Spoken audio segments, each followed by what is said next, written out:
வணக்கம் மாணவர்களே. 6ஆம் வகுப்பு அறிவியல்ல நம்ம லாஸ்ட் கிளாஸ் யூனிட் நம்பர் 1 முடிச்சிருந்தோம். அலகு 1 முடிச்சிருந்தோம். இந்த கிளாஸ்ல வந்து அலகு 2 விசையும் இயக்கம். சரிங்களா? அதாவது ஃபோர்ஸ் அண்ட் மோஷன் இந்த டாபிக் ஸ்டார்ட் பண்ண போறோம். ஸோ ஃபர்ஸ்ட் டாபிக்கை நீங்க கிளியரா படிச்சிருப்பீங்க அப்படின்னு நம்புறேன். இந்த டாபிக் அதே மாதிரி நம்ம நல்லா தெளிவா படிக்கலாம். ஓகே. ஸோ ஃபோர்ஸ் அப்படின்னா என்ன? விசை அப்படின்னா என்ன? நம்ம அன்றாட வாழ்க்கையில நம்ம விசைய கொடுத்துட்டு இருக்கோம். இல்ல நம்ம மேல கொடுத்துட்டு இருக்காங்க ஏதாவது ஒண்ணு. ஆனா அது நம்மளுக்கு தெரியாது. நம்ம பார்க்கறல. ஆனா நடந்துட்டு தான் இருக்கு. அப்போ ஃபோர்ஸ்னா என்ன? அப்படின்னு ஒரு டவுட். இயக்கம் அப்படின்னா நீங்க மூவ் ஆயிட்டு இருக்கு. அது கூட சொல்லிடுவீங்க. பட் ஃபோர்ஸ்னா என்ன அப்படிங்கும்போது நம்மளுக்கு ஒரு சின்ன தயக்கம் இருக்கும்ல. ஏன்னா நீங்க இப்ப இங்க படிக்கும்போது கொஞ்சம் தெரியாம இருக்கலாம். ஆனா போக போக போக உங்களுக்கு இந்த ஃபோர்ஸ் பத்திலாம் எல்லா கிளாஸ்லயும் வருது. ஸோ அதனால ஈஸியா உங்களால அண்டர்ஸ்டாண்ட் பண்ண முடியும். ஃபோர்ஸுங்கிறது ரொம்ப சிம்பிளா சொன்னா தள்ளுதல் அல்லது இழுத்தல் அவ்வளவுதான். பாத்தீங்களா? நம்ம கூட ஏதோ பெரிய டாபிக் நினைச்சோம். ரொம்ப சிம்பிளானது என்னது? தள்ளுதல் அல்லது இழுத்தல். புஷ் ஆர் புல் அவ்வளவுதான். ஒரு ஆப்ஜெக்ட நீங்க புஷ் பண்றீங்க இல்ல புல் பண்றீங்க அப்படின்னா நீங்க பண்ணது ஒரு விசை. விசையை அந்த ஆப்ஜெக்ட் மேல கொடுத்துருக்கீங்க. அவ்வளவுதான். ஃபோர்ஸா கொடுத்துருக்கீங்க. ரைட்டா? சோ இப்போ நீங்க கதவை மூடுறீங்க. ஸ்கூல்ல கிளம்பும் போது கதவை மூடுறீங்க. வீட்டுக்குள்ள தான் கதவை திறக்கிறீங்க. ஃபோர்ஸை கொடுக்குறீங்க. ஃபுட்பால் ஆடுறீங்க. ஒரு பந்தை உதைக்கிறீங்க. ஃபோர்ஸை கொடுக்குறீங்க. பேக்கை தூக்குறீங்க. உங்களோட பேக்கை காலையில தூக்குறீங்கன்னா அங்க ஒரு ஃபோர்ஸை கொடுக்குறீங்க. சரிங்களா? ஸோ எல்லாத்துலயுமே நீங்க ஃபோர்ஸை கொடுத்து அதை இயங்க வைக்கிறீங்க. அப்படிதானே? ஒரு பால் எத்தினோடனே அது போகுது. பேக்கை தூக்கினோடனே அதை அப்படியே பேக்கை புஷ் பண்ணி புல் பண்ணி நீங்க இழுக்கும் போது வருது. ஸோ இயக்கத்தை நீங்க மேற்கொள்ளுறீங்க அந்த ஆப்ஜெக்ட் மேல. சரிங்களா? ரைட். ஸோ இன்னைக்கு நாம பார்க்க போற முதல் அந்த சுவாரஸ்யமான விஷயம் என்னன்னா இந்த விசையில ரெஸ்ட் அண்ட் மோஷன், ஓய்வு மற்றும் இயக்கம், அதை பத்தி நம்ம பார்க்க போறோம். மோஷன் அப்படின்னா ஒரு பொருளானது, அதாவது இங்கிலீஷ்ல வந்து மோஷன், தமிழ்ல வந்து இயக்கம். ஒரு பொருளானது காலத்தை பொறுத்து பொருளுடைய நிலை மாறினால், காலத்தை பொறுத்து நிலை மாறினால் அதுதான் இயக்கம். அதாவது என்னன்னா ஒரு ஆப்ஜெக்ட் இங்க இருக்கு, ஏதோ கல்லோ ஏதோ ஒண்ணு இருக்கு, டைம் ஓடிட்டே இருக்கு, ஆனா இது இங்கதான் இருக்கு அப்படின்னா இது இயக்கம் கிடையாது. இது வந்து ஆக்சுவல் ரெஸ்ட். சரிங்களா? நகராமல் இருந்தால் ரெஸ்ட். காலத்தை பொறுத்து அப்படியே இங்க இருந்து இங்க போயிட்டு அப்படின்னா அப்போ இந்த பெண் வந்து இயக்கத்தை மேற்கொள்ள இருக்கு. சரிங்களா? அதுக்கு அந்த நிலை மாறி இருக்கா, ஒரு நிலையில இருந்து இன்னொரு நிலை இருக்கா, அதுதான் இயக்கம், மோஷன். சப்போஸ் நகராம இருந்தா அந்த அதே இடத்துல இருந்தா ஒரே இடத்தில் ஒரே இடத்தில் நகராமல் இருந்தால் அப்படின்னு போட்டிருந்தேன். ஒரே இடத்தில் இருந்தால் அப்படின்னு போட்டிருந்தேன். ஒரே இடத்துல இருந்தால் அதுதான் ரெஸ்ட். இததான் தமிழ்ல ஓய்வு அப்படின்னு சொல்றோம். சரிங்களா? ஓய்வு நிலை. இது நல்லா சின்ன சின்ன ஒவ்வொரு லைன் தான் இது எல்லாமே. ஓகே. இப்போ ஒரு சின்ன இமேஜினேஷன் பண்ணிக்கோங்க. ஒரு சின்ன கதை மாதிரி, இதுல ஒரு சின்ன சீன் மாதிரி ஞாபகம். மோகன் அப்படின்னு ஒருத்தர் வந்து ஒரு பஸ்ல உட்காந்துருக்காரு. உட்காந்து அப்படியே போயிட்டே இருக்காரு. பஸ்ஸுக்கு வழியில பாபு அப்படின்னு ஒருத்தர் நிக்கிறார். சரிங்களா? அவரு வந்து அந்த பாபு வந்து பஸ்ல பார்த்துட்டு, பஸ் இருக்கு, பஸ்ஸுக்குள்ள அந்த மோகன் இருக்காரு, வெளியில வந்து பாபு இருக்காரு. இது போயிட்டே இருக்கு. அப்படிதானே? அப்போ பாபு என்ன சொல்றாருன்னா, மோகன் பஸ்ஸோட சேர்ந்து நீ மூவ் ஆயிட்டு இருக்க. சோ அவன் வந்து இயக்கத்துல இருக்கான் அப்படின்னு அவர் சொல்றாரு. நீ வந்து இயக்கத்துல இருக்கப்பா, ஏன்னா பஸ்ஸோட சேர்ந்து நீனும் மூவ் ஆயிட்டு இருக்க. அப்படிதான் நம்ம பஸ்ல உட்காந்தா பஸ் மூவ் ஆகும்போது நாம மட்டும் நான் அதே இடத்துல நிற்பேன்னு நம்ம சொல்ல முடியாது. பஸ் கூட சேர்ந்து நம்மளும் மூவ் ஆகும். கரெக்டா? இவனுக்கு பாபுக்கு ஓகே, இவர் வந்து மோகன் வந்து இயங்கிட்டு இருக்காரு, மோஷன்ல இருக்காரு அப்படின்னு தோணுது. இந்த மோஷன் பக்கத்துல, அந்த மோகன் பக்கத்துல ஒருத்தர் சுரேஷ்னு ஒருத்தர் இருக்காரு. அவரு பக்கத்து சீட்டு அவர் பாக்குறாரு, இவன் எங்க மூவ் ஆயிட்டு இருக்கான், உட்கார்ந்துலாம் இருக்கான், ரெஸ்ட்ல உட்காந்துருக்கான், சும்மா உட்காந்துருக்கானே அப்படின்னு சொல்லுவாங்கல்ல.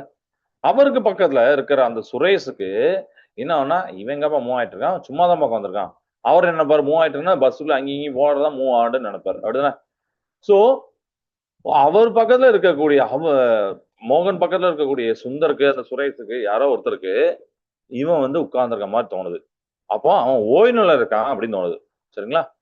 அப்ப இதுல யாரு சொல்றது கரெக்ட்? மோகன் ஏக்கத்துல இருக்கான் அப்படிங்கிறது கரெக்டா? இல்ல சுந்தர் சொல்ற மாதிரி இல்ல மோகன் வந்து ஓயில் தான்ப்பா இருக்கான் அப்படின்னு சொல்றது கரெக்டா? இந்த 2 பேர்ல யாரோ, ஏன்னா 2 பேரும் ஒரே ஆளா சொல்றாங்க, மாத்தி மாத்தி வேற வேற ஆளா சொல்லல, ஒரே ஆளா சொல்றாங்க.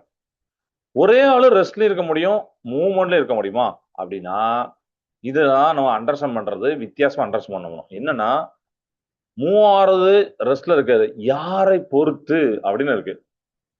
ஒரு பொருளானது ஒருத்தருக்கு இயக்கத்துல இருக்க மாதிரி, மோஷன்ல இருக்க மாதிரி தோணும்.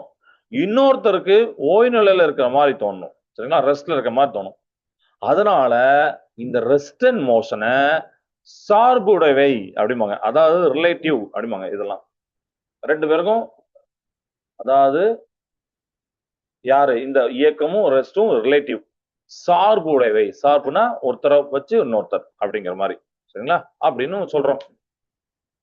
இதை புரிஞ்சுக்காண்டி இன்னொரு இதையும் நம்ம சொல்லலாம். நம்ம இந்தியாவுடைய பெருமைமிகு பழங்கால வானியலாளர் ஆரியப்பட்டா, நீங்க கேள்விப்பட்டிருப்பீங்க ஆரியப்பட்டா, இதை பத்தி ஒரு சூப்பரான எக்ஸாம்பிள் சொல்லியிருக்காரு. இப்ப நம்ம ஆத்துல படகுல போயிட்டு இருக்கோம். சரிங்களா? ஆற்றோடைய கரை பின்னாடி போற மாதிரி நம்மளுக்கு எல்லாம் தோணும். கரெக்டா நம்ம போயிட்டே இருக்கோம். அப்படி ஆற்றோட நம்ம பின்னாடி, நம்ம பஸ்லயும் பார்க்கலாம், தென்னை மரம் பனை மரம் பின்னாடி போன மாதிரி இருக்கும். அதே மாதிரிதான் வானத்தில் இருக்கக்கூடிய நட்சத்திரங்கள் கிழக்கிலிருந்து மேற்கு செல்வதாக போல தோன்றும். ஏன்னா நம்ம பூமி மேற்கிலிருந்து கிழக்காக சுற்றுகிறது அப்படின்னு அவர் கண்டுபிடிச்சார். சரிங்களா? ஓகேவா? சோ வானத்தில் இருக்கிற நட்சத்திரங்களாம் கிழக்குல இருந்து மேற்கு போல செல்வது போல தோன்றுச்சான். தோன்ற காரணம் என்னது? அது ஏன் தோன்றுனா, நம்ம பூமியானது மேற்கிலிருந்து கிழக்காக சுற்றுகிறது அப்படின்னு அவரு கண்டுபிடிச்சார். சரியா? ரைட். இது ஒண்ணு ஞாபகம் வச்சுக்கோங்க. இப்போ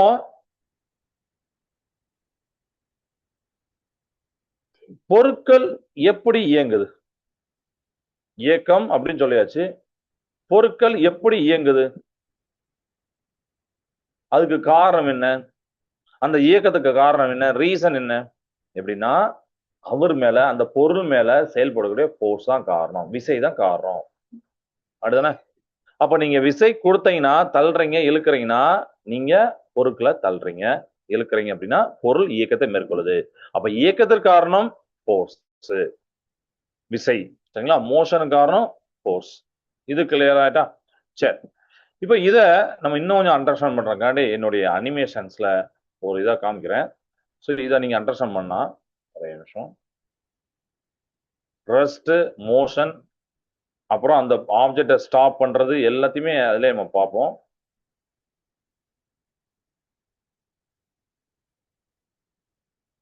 ஓகே, ஸ்கிரீன் தருதாப்பா? ரைட். ஸோ இப்போ என்ன பண்றேன் அப்படின்னா, இங்க என்கிட்ட ஒரு ஆப்ஜெக்ட் இருக்கு. இந்த ஆப்ஜெக்டை நான் அப்படியே இங்க இருக்கட்டும். மூவ் ஆகுமானா மூவ் ஆகாது. ஏன்னா அவரோட நிலையில இருக்கார். இதுதான் ஓய்வு நிலை, ரெஸ்ட். அவருக்கு 50 கேஜி வெயிட் இருக்கு, எங்கேயுமே மூவ் ஆகல, அதனால ஸ்பீடும் 0ல இருக்கு. நீங்க எத்தனை வருஷம் ஆனாலும் இப்படியே தான் இருக்கும், மூவ் ஆகல, ரெஸ்ட்ல இருக்காரு. நான் இப்போ ஃபோர்ஸ் கொடுக்குறேன். இப்ப இந்த ஆளை வச்சு நான் வந்து ஃபோர்ஸ் கொடுக்குறேன், தள்ளுறாரு. சரியா? இந்த பாருங்க, இப்போ தள்ளுறாரு பாருங்க. இப்ப நான் தள்ளுறேன், கொஞ்சமா இன்க்ரீஸ் பண்றேன், ஃபோர்ஸை இன்க்ரீஸ் பண்றேன், பொருளை தள்ளுறேன், தள்ளிட்டு விட்டேன், அந்த பொருள் அப்படியே போகுது. அப்போ நீங்க விசையை அது மீது செயல்படுத்துனீங்க, ஃபோர்ஸ் அது மேல கொடுத்தீங்க, பொருளானது மூவ் ஆகிறது. மூவ்மெண்ட் இருக்கு பாருங்க, பொருளானது அப்படி மூவ் ஆயிட்டே இருக்கு. ஆக்சுவலி ஸ்பீடு பாத்தீங்கன்னா 7.7ல இருக்கும். இதுதான் கான்ஸ்டன்ட் ஸ்பீட் ஆர் கான்ஸ்டன்ட் வெலாசிட்டிமாங்க. அதாவது சீரான திசை வேகத்துல அல்லது சீரான வேகத்துல போகுது அப்படிம்பாங்க. ஏன்னா இந்த இந்த அனிமேஷன்ல நம்ம இந்த காத்து தரம் வந்து ரொம்ப ரஃப்பான தரம் அதெல்லாம் எடுக்காம ஒரு ஜென்ரல் கான்செப்ட்ல, ஏன்னா ரியல் லைஃப்ல அப்படி வராது. நீங்க தள்ளுனீங்கன்னா கொஞ்ச நேரம் ஸ்டாப் ஆயிடும். ஏன்னா அந்த தரம் வந்து உராய்வு விசை கொடுக்கும், காற்று அதை தடுக்கும், இதெல்லாம் இருக்கும். பட் இங்க நம்ம அண்டர்ஸ்டாண்ட் பண்ணிக்கணும், இதெல்லாம் இல்லாம நம்ம அண்டர்ஸ்டாண்ட் பண்ணணும். பஸ் அது சாரி போயிட்டே இருப்பாரு. அப்போ நீங்க இப்ப இதுல என்னெல்லாம் பாத்தீங்க, ஃபர்ஸ்ட் ஆப்ஜெக்ட் ரெஸ்ட்ல இருந்துச்சு, ஓய்வுல இருந்துச்சு பாத்தீங்க. பொருள் மேல செயல்படுத்துறோம், விசையை செயல்படுத்துறோம், போர்ஸை கொடுத்தோம். ரெண்டாவது விஷயம். மூணாவது, அந்த பொருள் மூவ் ஆனிச்சு, மோஷன் அடைஞ்சது, இயக்கத்தை அடைஞ்சிச்சு. ரைட் சார், இந்த ஆப்ஜெக்ட் இப்ப போயிட்டே இருக்கேன், நான் இதை ஸ்டாப் பண்ணலாம் முடியுமா அப்படின்னா ஸ்டாப் பண்ணலாம். ஏன்னா நீங்க ஸ்டாப் பண்ணி இதோட நிலையே மாத்தலாம். அது பின்னாடி வருது. விசையலால என்ன நடக்கும் அப்படின்னா அதோடைய நிலையை மாத்தலாம். ரெஸ்ட்ல இருந்து, ஏற்கனவே ரெஸ்ட்ல இருந்ததை நீங்க தான் இயக்கத்துக்கு மாத்துனீங்க. இப்ப இயக்கத்துல இருக்கக்கூடிய பொருளை ரெஸ்ட் கொண்டு வர போறேன். சரியா? ரெஸ்ட் கொண்டு வரணும்னு என்ன பண்ணணும்னா, நாம இந்த ஆப்ஜெக்ட் போறக்கூடிய திசைக்கு எதிர் திசையில ஆப்போசிட் டைரக்ஷன்ல ஸ்டாப் பண்ணணும். அப்படிதானப்பா? சோ அதுக்கு நான் பாருங்க, இப்ப நான் ஒரு ஆளை நிப்பாட்டுறேன். இங்க பாருங்க, பாருங்க, இவர் நிப்பாட்டுற போறாரு. இப்ப நீங்க அந்த ஸ்பீடு கம்மியாகும் பாருங்க. நான் இப்ப லேசா அப்படி பிடிச்சிக்கிறேன். இன்னும் நான் அதிகமா ஃபோர்ஸ் கொடுக்கல. வண்டியை ஸ்டாப் பண்ற அளவுக்கு நான் இன்னும் கொஞ்சம் ஃபோர்ஸ் கொடுக்கணும். கொஞ்சம் ஃபோர்ஸ் கொடுக்குறேன். வண்டி நல்லா மூவ் ஆயிட்டே இருந்துச்சு. இப்ப நான் இன்னும் ஃபோர்ஸ் கொடுக்குறேன், ஆப்போசிட் டைரக்ஷன் கொடுக்குறேன். ஸ்பீடு குறையுது பாருங்க.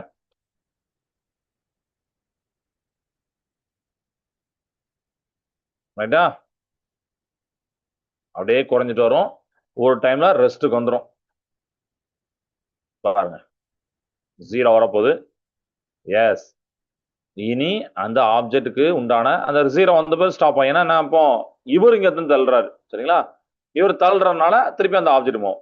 நீங்க 0ல பார்க்கும்போது ஆப்ஜெக்ட் ரெஸ்ட்ல வந்துட்டு, ஏன்னா நான் ஏத்தாப்புல என்ன பண்ணேன், ஆப்போசிட்டான ஒரு ஃபோர்ஸை கொடுத்து நிப்பாட்டினேன். அப்ப பொருள் வந்து ஓய்வு நிலையில இருந்து இயக்கத்துக்கு தேவை ஃபோர்ஸ், விசை. இயக்கத்துல இருந்து ஓய்வுக்கு தேவை விசை, ஃபோர்ஸ். அப்படிங்கிற இந்த அனிமேஷன் பாத்தீங்க. இப்ப பாருங்க, ஆப்ஜெக்ட் மூவ் ஆகுது. ஏன்னா இவர் தள்ளுறாரு. அவரை எடுத்துட்டு திருப்பியும் ஆப்ஜெக்ட் அப்படி போவோம். திருப்பி நான் என்ன பண்றேன், இன்னொரு ஆளை ஆப்போசிட் நிப்பாட்டுறேன். ஆப்போசிட் நிப்பாட்டி ஸ்டாப் பண்ணுப்பா அப்படிங்க. அவர் ஃபோர்ஸ் கொடுக்க அப்படியே ஸ்டாப் பண்றாரு. ரைட்டா? அது ஸ்டாப் பண்ணும். இதுதான் நம்ம பார்க்கக்கூடியது. Okay, right. ஸோ இந்த அனிமேஷன் மூலயமா நீங்க இந்த 3 விஷயத்த லேர்ன் பண்ணியிருப்பீங்க அப்படின்னு நான் நம்புறேன். இந்த அனிமேஷன்ல எதுவும் டவுட் இருக்காப்பா? டவுட் இருந்தா கேளுங்க, திருப்பி இந்த அனிமேஷன் நான் போட்டு காமிக்கிறேன். இந்த அனிமேஷன்ல நம்ம ஒரு பாக்ஸ் பார்த்தோம், அது நகராம அப்படியே இருந்துச்சு, ரெஸ்ட்ல இருக்கு. நான் ஒரு சைடா ஃபோர்ஸை கொடுத்து தள்ளுறேன். அந்த பொம்மை, ஒரு பொம்மையை வச்சு தள்ளுறேன், அப்படியே போகுது. விசை கொடுக்கும்போது அந்த பாக்ஸ் அப்படியே போகுது, மெல்ல நகர ஆரம்பிச்சுது. அந்த பாக்ஸ் வேகமா போயிட்டே இருக்கு. அதுக்கு ஆப்போசிட்டா நான் என்ன பண்றேன்னா இன்னொரு பொம்மையை வச்சு அப்படியே ஸ்டாப் பண்றேன். அப்ப தள்ளுறேன். என்ன ஆகுது, அப்பவும் தள்ளுறேன். பாருங்க, அப்பவும் தள்ளதான் செய்யுது. ஏன்னா ஆப்ஜெக்ட் வரணும்ல, நிப்பாட்டணும், தள்ளுறேன். எப்படினாலும் புஷ் பண்றேன். அப்ப தள்ளும் போது என்ன ஆகுது, நீங்களே பாத்தீங்க, அந்த பாக்ஸோட ஸ்பீட் அப்படியே கம்மியானுச்சு. ஒரு டைம்ல ஸ்டாப் ஆயிட்டு. இது வந்து நம்மளுக்கு என்ன தருதுன்னா, ஒரு பொருளின் மீது விசை செயல்படும் போது அப்பொருளை ஓய்வு நிலையிலிருந்து இயக்க நிலைக்கோ இல்ல இயக்க நிலையிலிருந்து ஓய்வு நிலைக்கோ மாற்ற முடியும். சரிங்களா?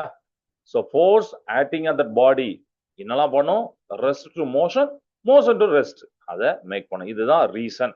சரிங்களா? இதை நீங்க வந்து இன்னும் ஹையர் கிளாஸ்ல நீங்க இன்னும் டீட்டெயிலா சூப்பரா படிப்பீங்க. ஏன்னா அரிஸ்டாட்டில், கலீலியோ, நியூட்டன் இவங்கெல்லாம் அழகா சில கான்செப்ட் சொல்லியிருப்பாங்க. அந்த கான்செப்ட் வச்சு அந்த விசை இன்னும் கொஞ்சம் டீப்பாலாம் நீங்க படிப்பீங்க. கரெக்டா? ஓகே, இப்போ இது புரிஞ்சு போச்சு. இப்போ அடுத்து நம்ம என்ன படிக்க போறோம் அப்படின்னா, விசைகளுடைய வகைகள் மற்றும் அதோடைய எஃபெக்ட்ஸ், விளைவுகள் எப்படி இருக்கு அப்படிங்க பார்க்க போறோம். இப்போ நிறைய பேர் கிணறு பார்த்துருப்பீங்க. கிணறுல தண்ணியை நீங்க இறைப்பீங்க, அப்படிதானே? இது ஒண்ணு, தண்ணியை இறைக்கிறது. அப்புறம் மாட்டு வண்டி, அது பார்த்துருப்பீங்க. மாட்டு வண்டி, அந்த மாடு வந்து அந்த மாட்டு வண்டி அந்த வண்டியை இழுத்துட்டு போவோம். இது ஒண்ணு. இப்ப இதெல்லாம் பாத்தீங்கன்னா, இப்ப நம்ம கிணத்துல இருந்து தண்ணி கொண்டு வர்றதுக்கு நாம பிடிச்ச அப்படி இழுக்கிறோம், அந்த கயிறை பிடிச்சி இழுக்கிறோம். இங்க மாடு மாடு அதுவும் ஒரு உயிரினம், அப்படிதானே? அது என்ன பண்ணும், அந்த வண்டியை இழுக்குது. சோ இதெல்லாம் மனிதர்கள் அல்லது விலங்குகள் போன்ற உயிருள்ள காரணிகளால், உயிருள்ள காரணிகள் அப்படின்னா இங்கிலீஷ்ல அனிமேட் ஏஜென்சி அப்படிம்பாங்க. உயிருள்ள காரணிகள். அனிமேட் ஏஜென்சி, உயிரின காலனிகளாம் நடக்குது. அதே சமயம் காத்தடிக்கு புல் ஆடுது, ஆத்து தண்ணியில பாத்தீங்கன்னா ஒரு மரக்கட்டை அப்படியே அடிச்சுட்டு போகுது. இதெல்லாம் உயிரற்ற காரணிகள். இதெல்லாம் உயிரற்ற காரணிகள் மூலமா நடக்குது. காத்து மூலமா அந்த புல் ஆடுறது, அவர் அது மேல கொடுக்கக்கூடியதை நம்ம இந்த காத்தை உயிரற்ற காரணிகள், இன்அனிமேட் ஏஜென்சி அப்படின்னு சொல்லுவோம். தண்ணியில அந்த மரக்கடை அடிச்சு போகுது, அது இன்அனிமேட் ஏஜென்சி. சரிங்களா? அப்ப இதுல இருந்து எல்லாத்துலயும் என்ன தெரியுதுன்னா, பொருட்களின் மீது உயிருள்ள அல்லது உயிரற்ற காரணிகளால் செயல்படுத்தப்படும் தள்ளுதல் அல்லது இழுத்தல் செயல்களே போர்ஸ், விசை. சரிங்களா? அதனால வெறும் மனிதர்கள் தான் தேவை, ஒரு விலங்குகள் தான் தேவை அப்படின்லாம் இல்லை. காற்று கூட ஒரு போர்ஸை கொடுக்கும். அதாவது நம்மளுடைய ஏர், விண்டு சொல்றோம்ல, இந்த விண்டு கூட ஒரு விசைய நம்ம மேல செலுத்தும். அதனாலதான் நீங்க கிரிக்கெட் பாலை போடும் போது பாத்தீங்கன்னா அப்படியே பறந்துட்டே போயிட்டு இருக்காது, அப்படியே அது கொஞ்ச நேரத்துல அப்படியே ஸ்பீட் குறைஞ்சு குறைஞ்சு கொஞ்சம் வருது. நம்ம இப்போ இதெல்லாம் பார்த்தோம், நம்ம இந்த அனிமேஷன்ல பாத்தீங்கன்னா அந்த தரை நல்ல அருமையான தரை, அதனால ஆப்ஜெக்ட் போயிட்டே இருந்துச்சு. சப்போஸ் ரஃப்பான தரன்னு என்ன ஆகும், அந்த ஆப்ஜெக்ட் ஸ்டாப் ஆகும். கரெக்டா? இப்ப நம்ம கிரிக்கெட் விளாடுவோம், கிரிக்கெட் விளாடும் போது பால் அடிக்கிறோம், அப்படி பால் போயிட்டே இருக்கு, ரொம்ப தூரம் ரொம்ப ஊரை தாண்டிலாம் போயிட்டு இருக்க, அப்படி உருண்டு போகுதுன்னா பாருங்க, அந்த தரை ஃப்ரிக்ஷன், உராய் விசையை கொடுக்கும். உடனே அந்த பால் அப்படியே கொஞ்சம் ஸ்லோ, யாருமே பிடிக்கல, பவுண்டரியுமே இல்லைன்னா எவ்வளவு தூரம் போக முடியும்? அப்படிதான் ஒரு குறிப்பிட்ட தூரம் வரைக்கும் போயிட்டு அது ஆட்டோமேட்டிக்கா அது ஸ்டாப் ஆகும். இதெல்லாம் உயிருள்ள காரணிகளாம் மூலம் நடக்கு, உயிரற்ற காரணமும் இருக்கு. உயிருள்ள காரணம் அந்த இடத்துல ஃபீல்டர் அப்படி பாலை பிடிக்கிறார், ஸ்டாப் பண்றாரு, தள்ளுறாரு, இல்ல இழுக்கிறாரு, ஸ்டாப் பண்றாரு, இதெல்லாம் உயிருள்ள காரணம். சரிங்களா? எல்லாமே சைக்கிள் தான், இது எல்லாமே ஃபோர்ஸஸ் தான். இந்த ஃபோர்ஸை நாம ரெண்டு வகையா பிரிப்போம், 2 டைப்ஸ். ஒன்னு கான்டாக்ட் ஃபோர்ஸ் அப்படின்னு சொல்லக்கூடிய தொடு விசை, கான்டாக்ட் ஃபோர்ஸ் அப்படின்னு சொல்லக்கூடிய தொடு விசை. பேர்ல இருக்க தொடு விசை தொட்டு பேனாவை நான் இப்படி கையை எவ்வளவு தூரம் வச்சுக்கிட்டு போ தள்ளி போனா போகாது, அப்படிதானே? அப்ப நான் தொட்டாதான் அந்த ஆப்ஜெக்ட் மூவ் ஆகும். ஒரு பொருளை தொடுவதன் மூலம் செயல்படுத்தப்படும் விசை. காத்துல கொடி அசையுது, மாடு வண்டி இழுக்குது, எல்லாமே தொடு விசை தான். கிணத்துல இருந்து இந்த தண்ணி எடுக்கிறோம், நம்ம அந்த கயிறை பிடிச்சி இழுத்தாதான் அந்த இது வாளி மேல வரும், அது ஒரு விசை, தொடு விசை. ஸோ இதெல்லாமே கான்டாக்ட் ஃபோர்ஸ் நம்ம சொல்றோம், தொடு விசையில சொல்றோம். ரெண்டாவது நான் கான்டாக்ட் ஃபோர்ஸ், தொடா விசை.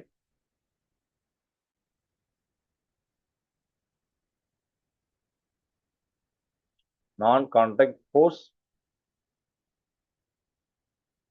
தொடா விசை. இதுலயும் பேர்ல இருக்க தொடா விசை. அப்ப இதுல டவுட் வரும், சார் தொடாம விசை செயல்படுமா?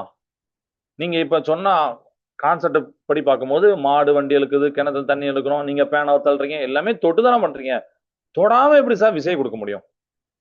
கொஸ்டின் தோணுதா? ஒரு பொருளை நீங்களே யோசிச்சு பாருங்க, நான் ஆன்சர் சொல்றதுக்கு முன்னாடி நீங்களே யோசிச்சு பாருங்க. ஒரு பொருளை தொடாம அதன் மீது விசை செயல்படுத்த முடியுமா? யாராவது சாட் பாக்ஸ்ல டைப் பண்ணுங்க. நான் கேட்ட கொஸ்டின் எல்லாருக்கும் புரிஞ்சிருக்கும். ஒரு பொருளை தொடாமலே தூரத்துல இருந்து விசையை அதன் மீது செயல்படுத்த முடியுமா? அதாவது நான் கான்டாக்ட் ஃபோர்ஸ், டச்சை பண்ணாம ஃபோர்ஸை அது மீது கொடுக்க முடியுமா? யார் சாட்ல ஃபர்ஸ்ட் அனுப்புறீங்க பார்ப்பேன்.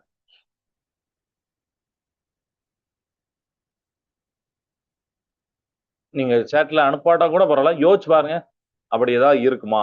ரியல் வேர்ல்ட்ல நம்மளுடைய அன்றாட வாழ்க்கையில அப்படி எதுவும் இருக்குமா? இல்ல, அப்படிதானே? அப்படிதான். அப்படிலாம் இல்லையா சார்? இங்கேயுமே அப்படி இல்லையே, எவ்வளவு யோசிச்சு பார்த்தாலும் விசை தொட்டுக்கு தானே வரணும். எஸ், அப்படிதான் நமக்கு தோணும். சரி, இப்ப நான் சொல்ற எக்ஸாம்பிள யோசிச்சு பாருங்க.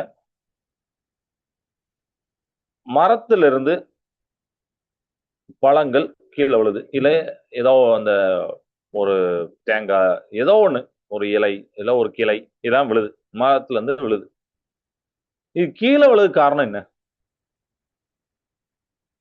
கீழே விழுது காரணம் பூமியோடைய புவி ஈர்ப்பு விசை. கரெக்டா? பூமியோடைய புவி ஈர்ப்பு விசை. இந்த புவி ஈர்ப்பு விசை இந்த ஆப்ஜெக்ட அப்படியே புடிச்சுக்கிட்டு அப்படியே கொண்டு விடுவாரா? தரையில கொண்டு விடுவாரா? இல்லையே, தொடவே மாட்டாரு. இப்ப நான் அந்த பேனாவை போட்டா கூட அந்த பேனா வந்து தொடுவாரா? இல்ல. அப்படி ஆட்டோமேட்டிக்கா வந்துட போகுது. புவியீர்ப்பு விசை இதெல்லாம் கிராவிட்டி. ஸோ கிராவிட்டி அப்படிங்கிறது ஒரு சூப்பரான எக்ஸாம்பிள் ஃபார் நான் கான்டாக்ட் ஃபோர்ஸ், தொடா விசைக்கு. இதே மாதிரிதான் நீங்க காந்தம் வச்சுக்கிட்டு பக்கத்துல இரும்பாணியை கொண்டு போங்க, அழகா காந்தம் வந்து அப்படியே அதை அட்ராக்ட் பண்ணாரு, நம்ம ஒட்டதுக்கு வருவாரா இது. ஸோ காந்தத்தின் அருகில் இரும்பாணியை கொண்டு வந்தா அது தானா ஒட்டிக்கிறதும் இந்த இதுல சேர்ப்போம். அந்த அந்த விசைக்கு பேர் என்ன விசைனா காந்த விசை.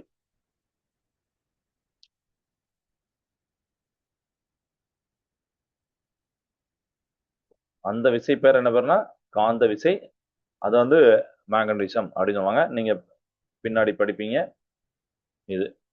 ஸோ இதெல்லாம் ரெண்டு சூப்பரான எக்ஸாம்பிள் தொடா விசைக்கு. சப்போஸ் உங்கள்கிட்ட அந்த ஏன்னா அந்த கொஸ்டின் ஒரு இம்பார்ட்டன்ட் கொஸ்டின், அதாவது விசையோடைய டைப்ஸ் அப்படின்னு கேட்கும் போது ரெண்டு டைப் எழுதுங்க, கான்டாக்ட் ஃபோர்ஸ், நான் கான்டாக்ட் ஃபோர்ஸ். கான்டாக்ட் ஃபோர்ஸுக்கு என்ன டெஃபினிஷன், நான் கான்டாக்ட் ஃபோர்ஸ் என்ன டெஃபினிஷன், தொடா விசை தொடு விசை எழுதி அதோடைய கண்டிப்பா எக்ஸாம்பிள் சொல்லணும். இந்த மாதிரி புவியீர்ப்பு விசை, காந்த விசை அப்படிங்கிறது எழுதுனீங்கன்னா சூப்பரா மார்க் போடுவாங்க. இது கிளியரா ஸ்டூடெண்ட்? ஓகே, இது புரிஞ்சிருக்கும். இப்போ நம்ம அடுத்து என்ன பார்க்க போறோம்னா, சார் விசை கொடுக்கறனால ஏதோ விளைவுகள் ஏற்படும் கிளாஸ் முன்னாடி சொன்னீங்கன்னா என்ன விளைவுகள், என்னென்ன மாற்றங்கள், என்னென்ன எஃபெக்ட்ஸ்? நெக்ஸ்ட் அந்த டாபிக் தான் எஃபெக்ட்ஸ் ஆஃப் ஃபோர்ஸ், அதாவது விசையால் ஏற்படக்கூடிய மாற்றங்கள். சொன்ன மாற்றங்கள் அப்படின்னு சொல்ற ஒரு ஷார்ட்டா மட்டும் இல்லை, ஏன்னா இதையும் ஒரு தனியான ஒரு ஷார்ட் ஆன்சரா கேட்பாங்க. ஒரு விசை கொடுக்கறனால என்னெல்லாம் மாற்றம் நடக்கு. விளைவு நம்பர் 1, பொருளோடைய நிலையில நீங்க மாற்றத்தை உண்டாக்கலாம். அப்படிதானே? அதாவது ஓய்வு டு இயக்கம், இயக்கம் டு ஓய்வு, இந்த மாதிரி மாத்துறதுக்கு கண்டிப்பா உங்களுக்கு விசை தேவைப்படும். அந்த விசையால அது நடக்கும். கரெக்டா? மாட்டு வண்டிய நிறுத்ததுக்கு நம்ம பண்ணக்கூடியது, பைக்கை நிறுத்ததுக்கு பண்ணக்கூடிய, பைக்கெல்லாம் நீங்க பிரேக் போட்டு அப்படியே நிறுத்துவீங்க. கரெக்டா? ஸோ இது எல்லாத்தையுமே நீங்க வந்து எதுவுமே போடாம இருந்தா யோசிச்சு பாருங்க, எந்த வித விஷயமே கொடுக்காம அப்சார்ட் அப்படியே போயிட்டு இருக்கும். இப்ப கூட அந்த அனிமேஷன் பார்த்தோம், அந்த பாய்ஸை ஸ்டாப் பண்றதுக்கு ஒரு ஆள் தேவை. ஸோ இதுதான் இந்த மாதிரி நிலை மாற்றத்தை, அதாவது சேஞ்ச் ஆஃப் ஸ்டேட்டை, ரெஸ்ட், மோஷன், அந்த மாதிரி சேஞ்ச் ஆஃப் ஸ்டேட்டை மாத்துறதுக்கு விசை தேவைப்படும். விசையோட விளைவு அது. ரெண்டாவது விளைவு இயங்கு பொருளுடைய வேகம் அல்லது திசை அல்லது ரெண்டுத்தையும் மாற்றக்கூடியது. சோ அதுக்கு வேகம், திசை அல்லது இரண்டையும் மாற்ற, சரிங்களா, மாற்றுறதுக்கு விசை தேவைப்படுது. ஃபோர்ஸ், பொருளுடைய வேகம்னா ஸ்பீடு, திசைனா டைரக்ஷன். ஒரு பொருளுடைய டைரக்ஷனை மாத்துறதுக்கும் ஒரு பொருளுடைய வேகத்தை மாத்துறதுக்கும் விசை தேவைப்படும், ஃபோர்ஸ் தேவைப்படும். ஃபோர்ஸ் அதை பண்ணிடும். இதுக்கு எக்ஸாம்பிள் நீங்க எல்லாருமே பார்த்த ஒரு எக்ஸாம்பிள் சொல்லலாம். நல்லா யோசிச்சு பாருங்க, பவுலர் வந்து பவுல் பண்றார், அந்த பாலை தூக்கி எறிகிறார். அது ஒரு டைரக்ஷன்ல வருது பால், ஆனா அந்த பந்து வந்து அந்த கிரவுண்டோடைய நாலாபுறத்துலயும் எல்லா சைடும் அடிக்கிறாங்க பேட்ஸ்மேன். ஏன், எப்படி அடிக்க முடிஞ்சது? அந்த பால் வந்த டைரக்ஷன் மட்டும் தானே நம்ம வந்து அந்த டைரக்ஷன்லயே ஒரு ஃபோர்ஸை கொடுக்க முடியுமா? இல்ல. அந்த பேட்ஸ்மேன் என்ன பண்றாரு, வந்த பாலை தன்னுடைய அந்த பேட், அதுதான் விசை கொடுக்கு, பால் மேல அந்த விசை அதான கொடுக்கு, பேட்டு கொடுத்து அதோடைய திசையை மாத்தி விட்டுருது. திசையை மட்டும் இல்ல, வேகத்தையும் மாத்தி விட்டுது. நான் ஃபர்ஸ்ட் திசையை சொல்றேன், அடுத்து வேகத்தை சொல்றேன். அப்போ வந்த பாலை அதே டைரக்ஷன் அனுப்பலாம், இல்ல வேற டைரக்ஷன் அனுப்பலாம். இந்த மாதிரி வேற எந்த டைரக்ஷனாலும் அனுப்புறதுக்கு அந்த விசை தேவைப்படுது பேட்ஸ்மேன் வந்து அந்த பாலை அடிக்கும் போது. அதே மாதிரி வேகம், சில பேர்லாம் எவ்வளவு ஸ்பீடா பாலை அடிக்கிறாங்க. கரெக்டா? இவர் பேட்ஸ்மேன் ஒரு இப்ப ஸ்பின்னர்லாம் பாத்தீங்கன்னா அவரு ஒரு சம் ஸ்பீட்ல போடுறாரு, ஆனா அதே ஸ்பீட்ல பந்து போகுது, பயங்கரமா அடிக்கிறாங்க. அப்ப அந்த பந்தோட வேகத்தை அதிகரிச்சது யாரு, ஸ்பீடை இன்க்ரீஸ் பண்ணது யாரு? அந்த பேட்ஸ்மேன் தன்னுடைய பேட்டால கொடுத்த விசை தான். அப்ப டைரக்ஷன் மாத்துறீங்க, திசையை மாத்துறீங்க, வேகத்தை மாத்துறீங்க, ரெண்டையும் மாத்துறீங்க. ஒண்ணு தனித்தனியா இதை ஒன்றை மட்டும் மாத்தலாம், இல்ல ரெண்டையும் மாத்தலாம். ஸோ எதுனாலும் பண்ணலாம், அதுக்கு விசை தேவைப்படும். இது கிளியர் ஆயிட்டா? ஓகே, இதுவும் உங்களுக்கு நல்லா இன்ட்ரெஸ்டிங்கா இருந்திருக்கும் நம்புறேன். மூணாவது முக்கியமானதுன்னா பொருளுடைய வடிவத்துல மாற்றம். வடிவத்தில் மாற்றம்,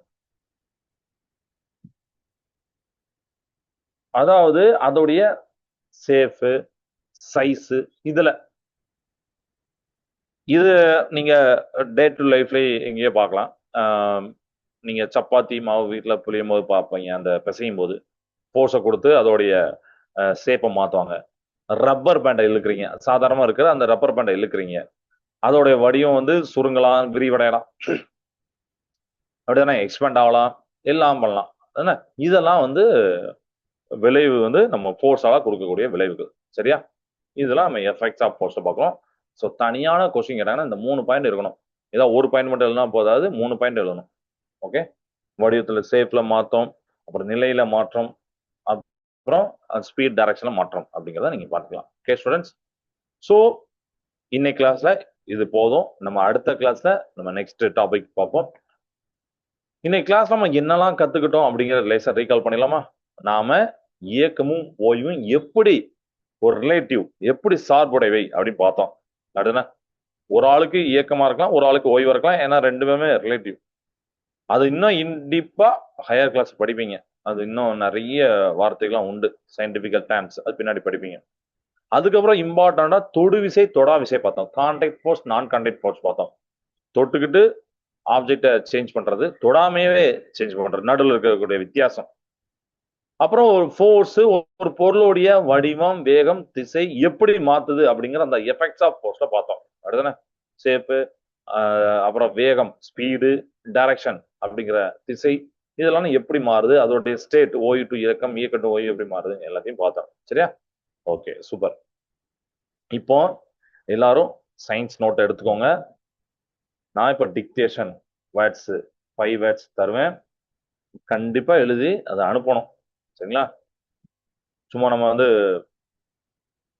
எழுதாம விட்டாலோ இல்ல எழுதிட்டு அனுப்பாம விட்டாலோ தவறு. அதை வந்து கண்டிப்பா அனுப்பணும். டிக்டேஷன். ஓகே, ஃபர்ஸ்ட் வார்த்தை மோஷன், இயக்கம். மோஷன், இயக்கம்.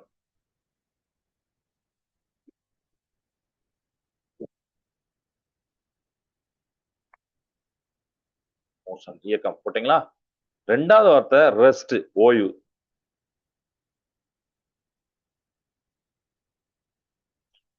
ரெண்டாவது வார்த்தை ரெஸ்ட், ஓய்வு.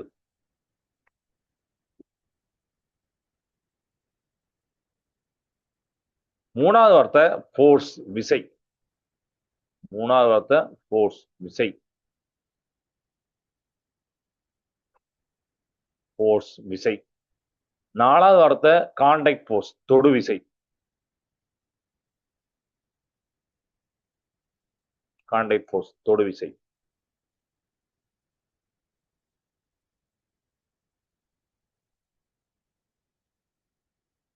அஞ்சாவது வார்த்தை நான் கான்டாக்ட் ஃபோர்ஸ், தொடா விசை. நான் கான்டாக்ட் ஃபோர்ஸ், தொடா விசை. ஸோ 5 வார்த்தை சொல்லியிருக்கேன் ஸ்டூடெண்ட்ஸ். மோஷன், இயக்கம், ரெஸ்ட், ஓய்வு, ஃபோர்ஸ், விசை, நான் கான்டாக்ட் ஃபோர்ஸ், தொடு விசை, நான் கான்டாக்ட் ஃபோர்ஸ், தொடா விசை. சரிங்களா? இதை சூப்பராக எழுதியிருப்பீங்க நான் நம்புறேன். இப்போ ஹோம்ஒர்க்கை நோட் பண்ணிக்கோங்க. உங்களுடைய இன்னைக்கான ஹோம்ஒர்க் அதையும் நீங்க எழுதி அனுப்பணும்.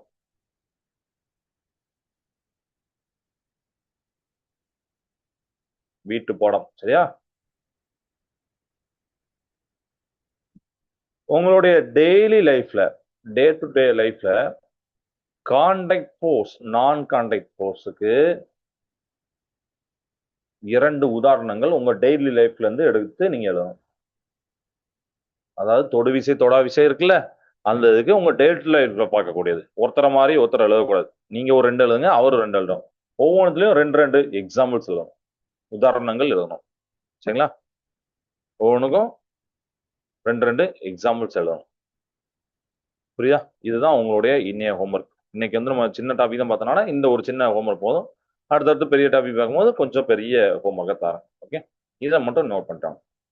உங்க டெய்லி லைஃப்ல அன்றாட வாழ்க்கையில இருக்கக்கூடிய தொடுவிசை தொடாவிசை அதற்கு 2 உதாரணங்கள் எழுதி அனுப்பணும். கான்டாக்ட் ஃபோர்ஸ் அப்படின்னு ஹெட்டிங் போட்டுக்கோங்க.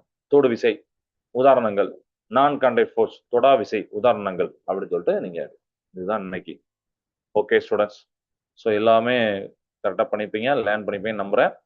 மீதி உள்ள அடுத்த கிளாஸ் பார்க்கலாம். வேற ஏதாவது டவுட் இருக்கா?